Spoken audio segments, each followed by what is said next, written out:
Bonjour, mon nom est Sandra Lessard et je vous souhaite la bienvenue dans une capsule dans ma cuisine. Aujourd'hui, nous allons faire un velouté de courge à la poire. Donc, on y va avec les ingrédients. Vous allez avoir besoin d'une courge. Moi, j'ai une butternut, mais vous pouvez prendre n'importe quelle autre courge. On va avoir besoin de 2 poires fermes, de l'huile d'olive. Vous pouvez prendre quand même aussi de l'huile de canola.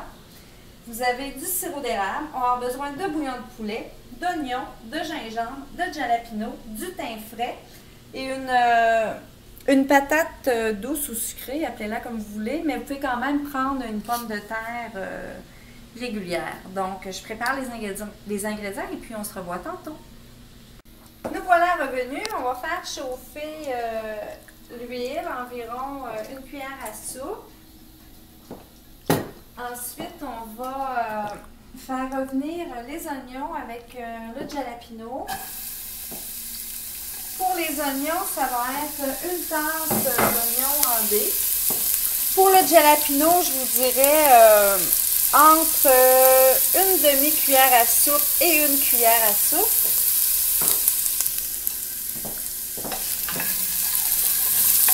Donc, on va faire revenir ça un petit peu. Ensuite, on va ajouter le gingembre. C'est environ la même chose, tout dépendant de vos goûts, entre une demi-cuillère à soupe et une cuillère à soupe. Moi, j'ai pris du gingembre frais, mais vous pouvez aussi prendre du gingembre en poudre et le saupoudrer sur le dessus. Vous pourriez aussi même le remplacer par du curry.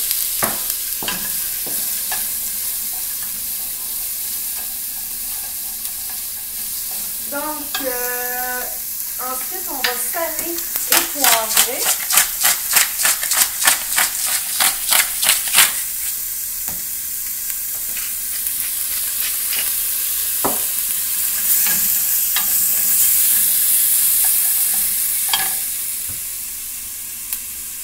J'ai fait des cubes avec la courge, la pomme de terre sucrée et les poires.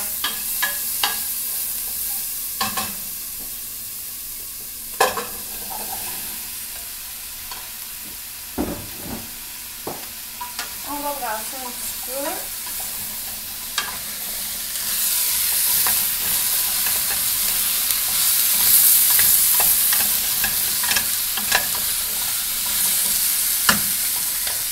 On va ajouter le sirop d'érable. Je vous dirais environ une bonne grosse cuillère à soupe.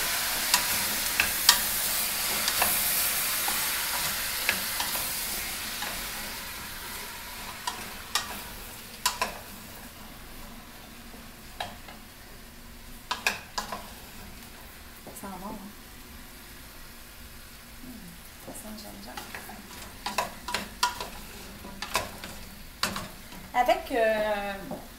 Avec la courge, au niveau des potages, je vous dirais que la poire est un excellent mariage. Aussi le gingembre, le curry.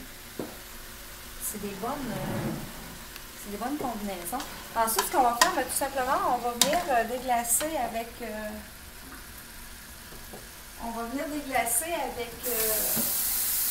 le bouillon de poulet. On va ajouter le thym. On va apporter ça à ébullition, puis je vous dirais, on va laisser mijoter entre 30 et 45 minutes. Pour le thym, je vous dirais, j'ai environ presque une cuillère à thé.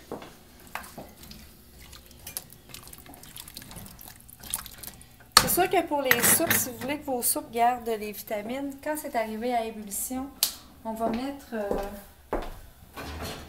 couvrir pour la laisser mijoter. Et puis on attend que ça bout. On baisse le feu, on couvre et puis on se revoit environ dans 30 à 45 minutes, le temps que les légumes soient tendres.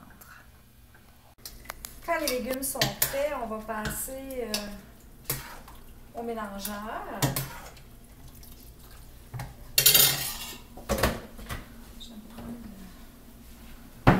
Faites toujours attention pour ne pas vous brûler quand c'est chaud, hein, donc je vous conseille fortement le linge sur le dessus.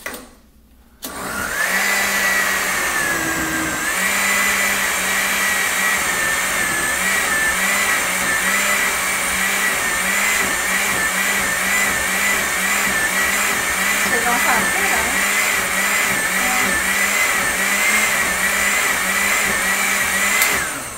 Voilà pour ça. Je vais la transférer ici parce que je ne la servirai pas tout de suite. Pour ce qui est au moment de servir, vous pouvez la garnir. Vous pourriez toujours mélanger de la crème 35%, peut-être un quart de temps. Ça va la rendre un peu plus crémeuse. Ou faire une déco avec la crème sur le dessus. Je vais m'en envoyer par terre à côté.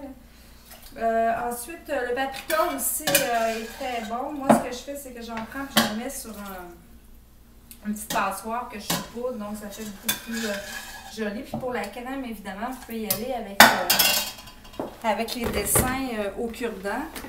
Ça fait toujours des belles présentations.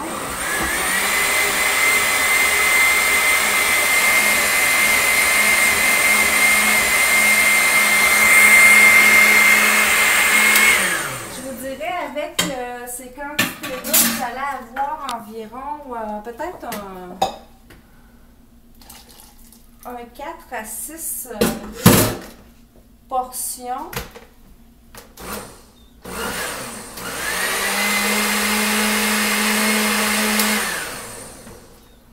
Et voilà, la soupe courge et poire, un bon 6 portions.